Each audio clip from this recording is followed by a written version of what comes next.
आज से कई सौ साल पहले चूहों का एक खानदान छोटे से बल में रहाइश पजीर था। दिन की रोशनी में चूहे अपने बल से नहीं निकल सकते थे और न ही खुराक तलाश कर सकते थे, सो सारा दिन इन्हें भूखा रहना पड़ता। वजह ये थी कि बिल्ली निहायत आसानी से इन्हें देख लेती और शिकार कर लेती थी। चूहे रात को भी निकलते तो जब भी छुप छुपा कर निकलते। बिल्ली का खौफ इनके सर पर तलवार की तरह लटकता रहता। वो कितनी भी एहतियात क्यों ना बरते, बिल्ली ऐसे दबे पाँव आती कि इन्हें खबर तक ना होती और इनका एक साथी बिल्ली के नीचे या डिनर की नजर हो जाता। एक लंबे अरसे तक वो खौफ के आलम में जीते रहे। हर रोज इनके साथी बिल्ली की भीनक चढ़ते रहे। आखिर एक रात बूढ़े चूहे ने इजलास बुलवाया, जिसमें हर छोटा बड़ा चूहा शरीक हुआ। बूढ़े चूहे ने आंखों में आंसू भरते हुए कहा, मेरे साथियों, ये डर डर कर जीना भी कोई जीना है। ये कैसी जिंदगी है कि हमारी आंखों के सामने हमारे प्यारे दुश्मन के पीठ का ईंधन बनते रहें और हम चुपचाप सहते जाएं। बूढ़े चूहे की आवाज बुलंद होती गई। इसने चारों तरफ नजर दौड़ाई। दीगर चूहों की आंखों में आंसू देखकर इसने मका हुआ में लहराया और कहा, आखिर कोई हद होती है जुल्म सहने की भी। सोचो मेरे साथियों, कोई तरकीब सोचो इस अजाब से निजात पाने की, आजाद जिंदगी गुजारने की। बूढ़ा चूहा खामोश हुआ तो सब सर जोड़कर बैठ गए। आखिर एक चूहा जोर से उछला और बोला, वो मारा ऐसी तरकीब सोची है कि बस। सारे चूहे एक जबान होकर बोले, वो किया। चूहा खनकारा, फिर अपनी गर्दन सहलाते हुए गोया हुआ, हम एक घंटी बिल्ली की गर्दन में बांधेंगे, तो जब वो आएगी तो घंटी बजेगी और हमें पता चल जाया करेगा और हम भाग जाएंगे। सब चूहे खुशी से तालीम बजाने लगे। वाह भाई वाह, क्या उम्दा तरकीब है, आप बड़े ही, आप ही बिल्ली की गर्दन में घंटी बांधिए। चूहा तैयार हो गया। जब बिल्ली के आने का वक्त हुआ तो घंटी लेकर बल के बाहर खड़ा हो गया।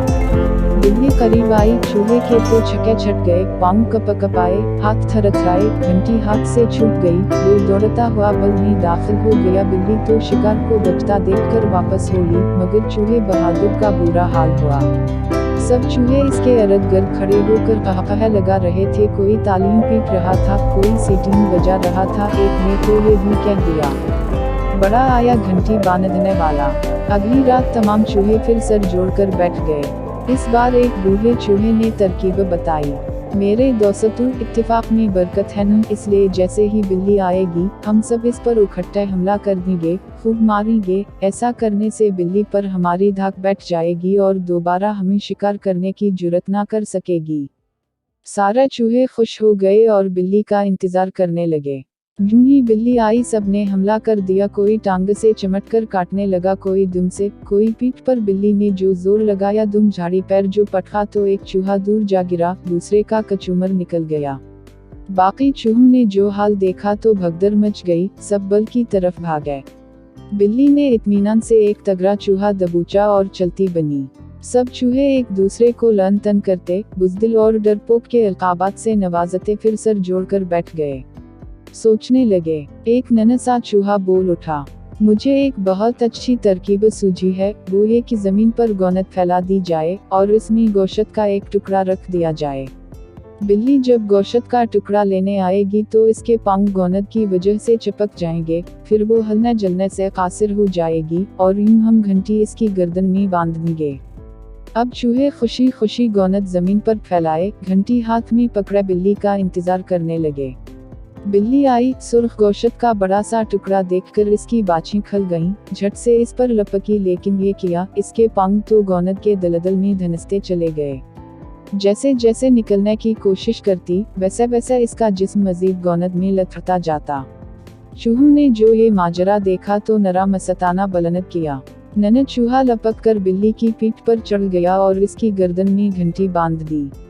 देर तक चूहे नन्हे के हक में नारे लगाते रहे और निजात का जश्न मनाते रहे और बिल्ली का मजाक उड़ाते रहे, और उसी वक्त से चूहे बिल्ली से नहीं डरते। इन्हीं बिल्ली के आने का दूर से पता चल जाता है, क्योंकि इसकी गर्दन में बंदी घंटी बजती रहती है और वो फौरन ही अपने बल में छप जाते हैं।